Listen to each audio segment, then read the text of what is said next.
Good morning dear students. जैसा कि कल हमने डिस्कस किया था बैंक रिकन्सिलिएशन स्टेटमेंट क्यों बनाया जाता है। मैंने आपको बताया था कि जब कोई बिजनेसमैन अपना बैंक में अकाउंट ओपन करके रखता है तो बैंक उसको पासबुक बना के देता है, जिसमें एंट्री जो की जाती है पास बैंक के द्वारा की जाती है। और सिमल्टेनियसली इसके साथ साथ जो बिजनेसमैन है वो अपने पास एक कैश बुक प्रिपेयर करता है और कैश बुक में जो एंट्री है वो बिजनेसमैन के द्वारा की जाती है। अब बात आती है, कल आपको बताया था कि कुछ ऐसे रीज़न होते हैं कि जिनके कारण से दोनों के जो बैलेंसेस हैं उसमें डिफरेंस आ जाता है। नॉर्मली दोनों में जो बैलेंस है दोनों का वो सेम होना चाहिए, उसमें कोई डिफरेंस आना नहीं चाहिए, क्योंकि जो एंट्री हम कैश बुक में कर रहे हैं वही एंट्री बैंक के द्वारा पासबुक में की जाती है। लेकिन कभी कभी टाइम रीज़न के कारण या एंट्री या इन्फॉर्मेशन ऐसे कुछ कारण होते हैं जिनके कारण से क्या होता है कि या कोई एरर होने के कारण, तो कुछ कारणों से जो बैलेंस ऑफ कैश बुक है और बैलेंस ऑफ पासबुक है उसमें डिफरेंस क्रिएट हो जाता है। आज हम इन्हीं का रीज़न का डिस्कस करेंगे। पहले आप पेज नंबर 285 पे देख रहे हैं, यहाँ पे मैं आपको बता रहा हूँ। देखिए, causes for difference in cash book and passbook balances दिए हैं। पहले तो इनने 3 हेडिंग दी हैं कि ये कॉजेज़ क्यों आते हैं। तो पहला इसका रीज़न है टाइमिंग। टाइम का मतलब होता है जैसे हमने किसी को चेक इशू किया, हम इमीडिएटली हमारी बैंक कैश बुक में उसकी एंट्री पास कर देते हैं, क्योंकि हमने तो सामने वाले को चेक दे दिया।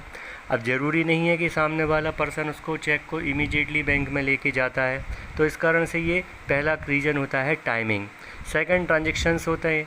ट्रांजेक्शन का मतलब ये है कि जैसे हमने किसी पर्सन को चेक इशू किया तो मान के चलिए किसी व्यक्ति ने हमारे अकाउंट में डायरेक्टली अमाउंट पे कर दिया, तो ये ट्रांजेक्शन सबसे पहले बैंक के पास पहुंचेगा, तो बैंक उसकी एंट्री पहले कर लेगा और हमारे पास जब इन्फॉर्मेशन आएगी तब तक हम उसकी एंट्री तब तक पास नहीं कर सकेंगे और इसका जो रिज़ल्ट है वो डिफरेंस के रूप में। और तीसरा है एरर। कई बार बैंक कोई एरर कर सकता है या हम भी एरर कर सकते हैं, तो ये एरर होने से भी इसमें डिफरेंसेस आते हैं। अब इसमें हम आपको डिटेल में एक्सप्लेन कर रहे हैं।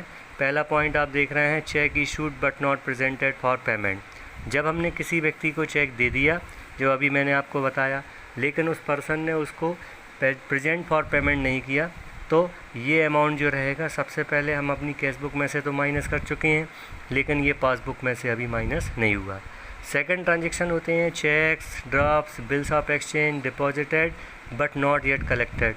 इसका मतलब है जब हमको कोई व्यक्ति चेक देता है और हमने उसको बैंक में डिपॉजिट तो कर दिया, लेकिन वो डिपॉजिट वाला वो जो चेक का अमाउंट है अभी हमारे अकाउंट में क्रेडिट नहीं हुआ या कलेक्ट नहीं हुआ।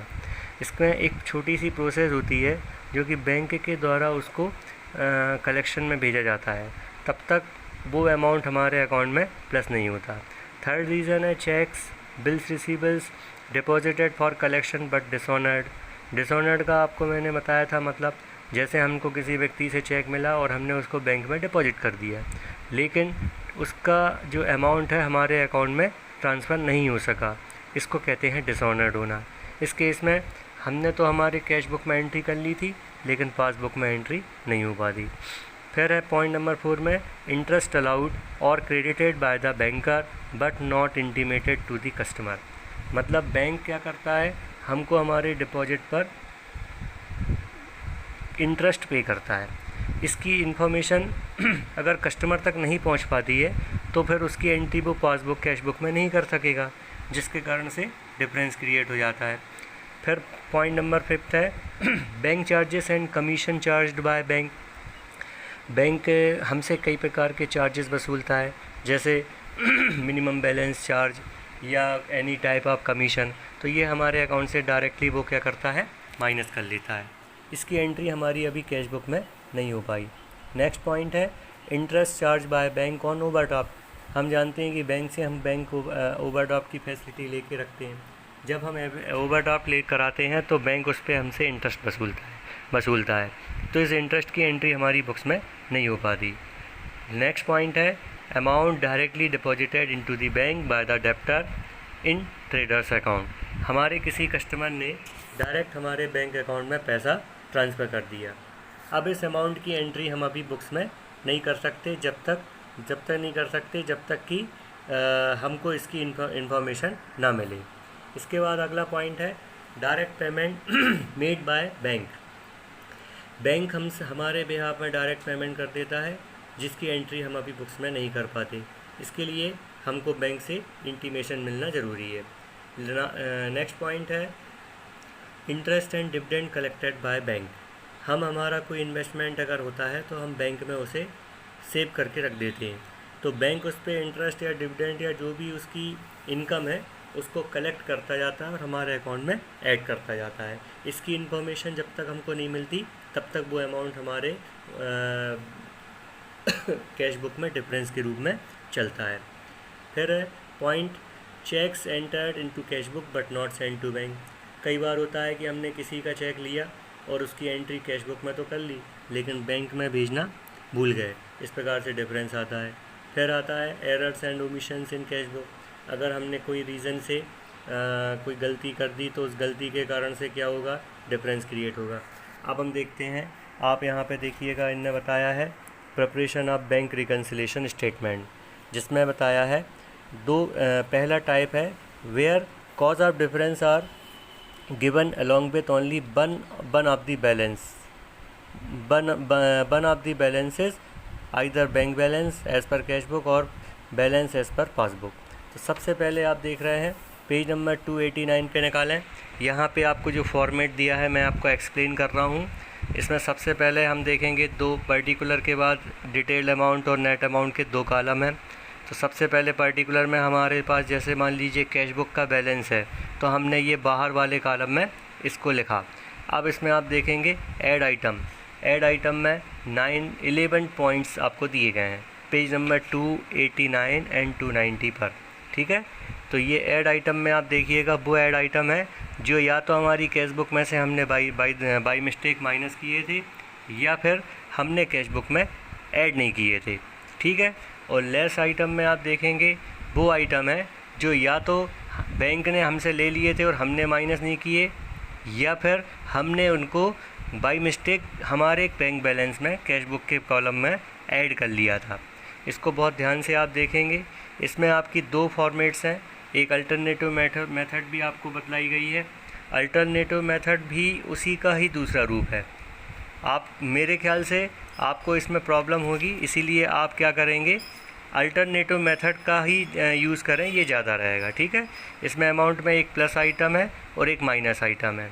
इसमें आप देखेंगे प्लस आइटम में वो आइटम लिखे हैं जो हमको ऐड करना है और माइनस आइटम में हमने वो आइटम लिखे हैं जो हमको घटाने हैं। इस तरह से आप एक बार इसको अच्छे से रीड करें। अगर इसमें आपको कहीं कोई डाउट है तो आप मेरे से डिस्कस करेंगे। Thank you. आगे से आप इसमें देख रहे हैं मैं आपको डिस्कस कर रहा हूँ पहले फॉर्मेट जो पेज नंबर 289 पर है। इसमें balance as per cash book में ऐड आइटम में आप देख रहे हैं cheque issued but not presented for payment. मतलब हमने जब किसी को चेक दे दिया था तो ये चेक हमने कैश बुक में से माइनस कर लिया था, लेकिन अभी चूंकि ये बैंक में से उसने प्रेजेंट नहीं किया इसीलिए इसको वापस से हम ऐड करेंगे। सेकंड पॉइंट है cheque issued but not cached. कहने का मतलब ये है कि हमने किसी को चेक दे दिया, अब चेक देने के बाद सामने वाला पर्सन उसको बैंक में डिपॉजिट भी कर चुका है लेकिन वो पैसा उसके अकाउंट में अभी ट्रांसफ़र नहीं हुआ। जब हम किसी को चेक इशू करते हैं तो वो जितने अमाउंट का चेक होता है उतने अमाउंट का चेक हमारे अकाउंट से माइनस होता है और सामने वाले अकाउंट पर्सन के अकाउंट में प्लस होता है। इसको इनकैशमेंट कहा जाता है। तो चूँकि हमने चेक इशू किया था लेकिन वो अभी इनकैशमेंट नहीं हुआ इसीलिए इसको हम वापस से प्लस करेंगे। फिर पॉइंट नंबर नेक्स्ट है cheque issued but presented for payment after date of this statement. हम एक पर्टिकुलर कट ऑफ डेट में ही ये स्टेटमेंट तैयार करते हैं। अब चूँकि उस डेट तक उस सामने वाले पर्सन ने अभी चेक इशूड किया तो था लेकिन वो कलेक्ट नहीं, वो उसने उस कट ऑफ डेट के बाद में किया, तो उस कंडीशन में क्या होगा, डिफरेंस क्रिएट हो जाएगा। इसके बाद अगला पॉइंट है interest and dividend collected by bank not recorded. मतलब बैंक ने अभी हमको पैसा कलेक्ट करके हमारे अकाउंट में प्लस कर दिया लेकिन हमने इसको कैश बुक में एंट्री नहीं की। फिर आप ये सारे पॉइंट्स देखेंगे, ये वही पॉइंट्स हैं जिसमें आपको ये देखने को मिल रहा है कि जिसमें हमारे अकाउंट में पैसा तो आ चुका बैंक के अकाउंट में, बट हमने अभी उसकी कैश अकाउंट में एंट्री पास नहीं की थी। लेस आइटम में आपको बता रहा हूँ, देखिए चार इसमें इम्पोर्टेंट हैं जो cheque deposited into the bank और sent to bank but not collected और collected after the date of reconciliation. हम एक पर्टिकुलर डेट में रिकन्सिलेशन तैयार करते हैं, उस डेट के बाद इसका कलेक्शन हुआ, इसीलिए इसको लेस कर रहे हैं। Cheque paid in but not credited, इसका मतलब है चेक हमने इशूड कर दिया लेकिन उसका पेमेंट नहीं हुआ। फिर है चेक पेड, ये इस टाइप से आप एक बार इसको ध्यान से देखेंगे। अगर आपको इसमें कहीं कोई डाउट है तो आप मेरे से डिस्कस करें। और ये जो फॉर्मेट है ये बहुत इंपॉर्टेंट है, आपको ये फॉर्मेट लर्न करना है। ओके।